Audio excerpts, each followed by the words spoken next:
Hello friends, Gayatri క్రియేషన్కు స్వాగతం. గాయత్రి క్రియేషన్లో ఈరోజు మనం నాగ కిరీటం అనే స్విట్జర్లాండ్ జానపద కథ గురించి చెప్పుకోబోతున్నాం. ఈ కథకు చక్కని చిత్రాలు వేసింది శంకర్ గారు. ఒకప్పుడు స్విట్జర్లాండ్లో ఒక రాజు ఉండేవాడు. ఆయనకు ఒక కూతురు, కొడుకులు లేరు. ఎందరు దేవుళ్లను మొక్కుకున్నా ఆయనకు పుత్ర సంతానం కలగలేదు.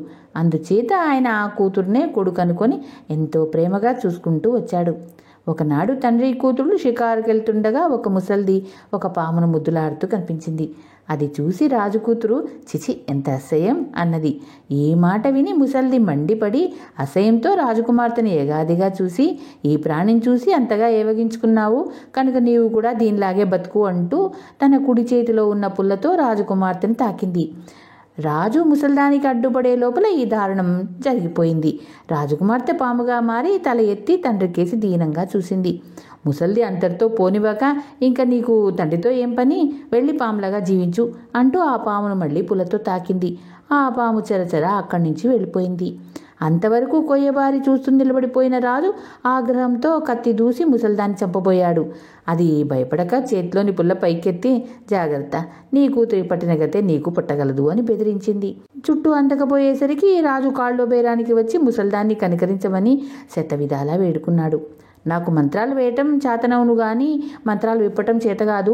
నా చేతిలో ఉన్నదేమిటంటే నీ కూతురును నాగులకు రాణి చేయగలను. ఇప్పుడు ఆమె జీవితం ఒక పిసరు మెరుగుగా ఉంటుంది. ఆమె కోసం ఒక బుల్లి కిరీటం చేయించి 3 రోజుల తర్వాత ఇక్కడికి తీసుకొచ్చి నాకు ఇయ్యి. నీ కూతురు ఆ కిరీటం కరిగిపోయేదాకా పాముగా ఉండి ఆ తర్వాత మానవ రూపం పొందుతుంది. మేలి బంగారంతో కిరీటం చేయించు, కల్తీ బంగారం నీటిలో ఎప్పటికీ కరగదు అన్నది మంత్రాల ముసల్ది. రాజు ఒక్క నిట్టూర్పు విడిచి ఇంటికి పోయి బుల్లి కిరీటం చేయించి తెచ్చి ముసల్దానికి ఇచ్చాడు. అది రాజకుమార్తెకు చేర్చింది. త్వరలోనే ఆ కిరీటం మహత్తు అందరికీ తెలిసిపోయింది. అది ఉన్న చోట లేమి అనేది ఉండదు.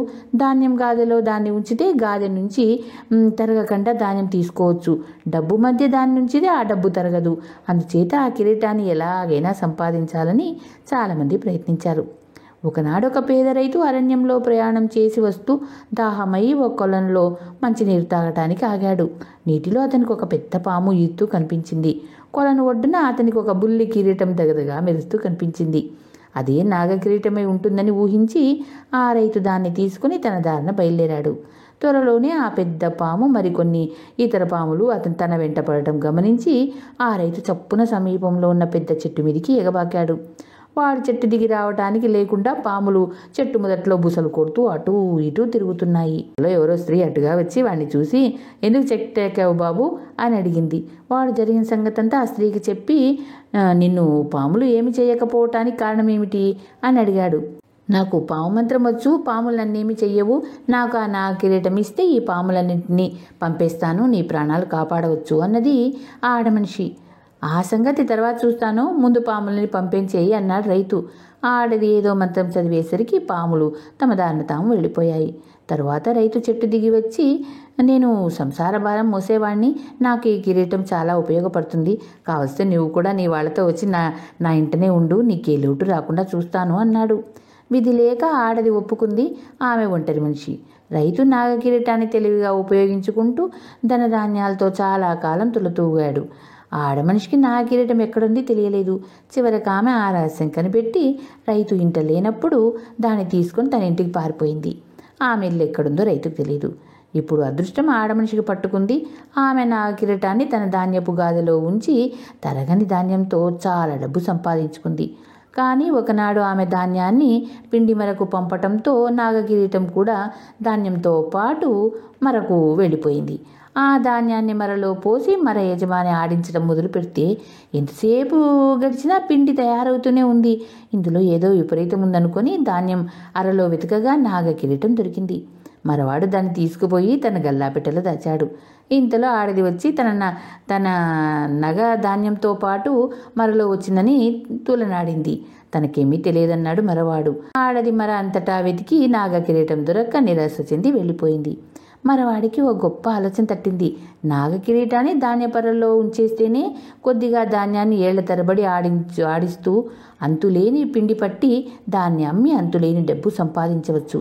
కొంతకాలం పాటు మరవాడు అలాగే డబ్బు చేసుకున్నాడు.